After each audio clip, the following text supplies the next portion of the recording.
इस साल का आखिरी चंद्र ग्रहण 28 अक्टूबर को लगने जा रहा है। विज्ञान के अनुसार चंद्र ग्रहण तब होता है जब पृथ्वी सूर्य और चंद्रमा के बीच आ जाती है। इस दौरान पृथ्वी की छाया चंद्रमा की रोशनी को ढक लेती है।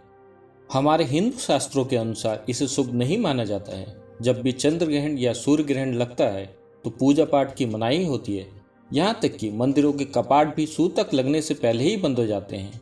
लेकिन यह सूतक क्या होता है? सूर्य ग्रहण और चंद्र ग्रहण के अलावा घर में नए सदस्य के आगमन अर्थात शिशु के जन्म के समय के बाद कुछ दिनों के लिए सूतक लगता है।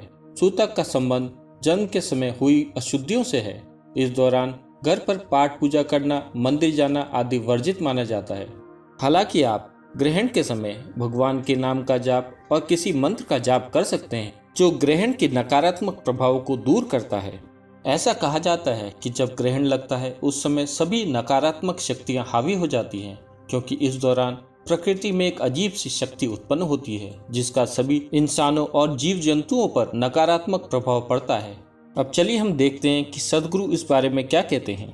तो आज खास दिन है क्योंकि धरती के अलाइनमेंट के कारण आज धरती पर कुछ ऐसी चीजें होती हैं कि हर वो चीज जो अपनी प्राकृतिक अवस्था से दूर हो चुकी है वो कुदरती तौर पर इस दिन बहुत जल्दी खराब होती है। 1 घंटे के अंदर जो पौष्टिक खाना था वो जहर में बदल रहा है। अगर आप इसे खाते हैं तो क्या होगा? क्या मैं मर जाऊंगा? दुर्भाग्य से नहीं। अगर आप इसे खाकर तुरंत मर जाते तो एक कानून बन चुका होता कि ग्रहण के दिन कोई भी पका हुआ खाना नहीं खाएगा, पर चूंकि वो सूक्ष्म रूप से हो रहा है। हमारी पौराणिक कथाओं के अनुसार देवों और दानवों के बीच समुद्र मंथन के दौरान 14 रत्नों में से एक अमृत कलश भी निकला था। इसके लिए देवताओं और दानवों के बीच विवाद होने लगा। इसको सुलझाने के लिए मोहिनी एकादशी के दिन भगवान विष्णु ने मोहिनी रूप धारण किया। मोहिनी रूप धारण किए हुए भगवान विष्णु ने अपने हाथ से अमृत कलश देवताओं और दानवों में समान भाग में बांटने का विचार रखा। दानव जो भगवान विष्णु के मोहिनी रूप को देखकर आसक्त हो गए थे, उन्होंने ये स्वीकार कर लिया। उसके बाद मोहिनी ने देवताओं और असुरों को अलग अलग लाइन में बैठा दिया।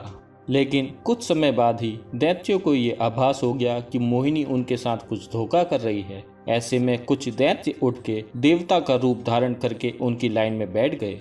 जैसे ही देवताओं की लाइन में बैठे हुए दैत्यों को मोहिनी ने अमृत पान करने को दिया, वैसे ही सूर्य और चंद्र ने उन्हें पहचान लिया और यह बात भगवान विष्णु को बताई, जिस पर क्रोधित होकर भगवान विष्णु ने अपने सुदर्शन चक्र से उस दैत्य का गला काट दिया। परंतु उस समय तक वो दैत्य अमृत का पान कर चुका था, इसलिए उसकी मृत्यु नहीं हुई। परंतु उसके शरीर के 2 धड़ अलग जरूर हो गए। सिर वाले भाग को राहु और धड़ वाले भाग को केतु कहा गया। दैत्यों की पोल खोलने के कारण राहु और केतु सूर्य और चंद्रमा के दुश्मन बन गए। पौराणिक मान्यता है इसी कारण ये राहु और केतु पूर्णिमा के दिन चंद्रमा को निकलने का प्रयास करते हैं।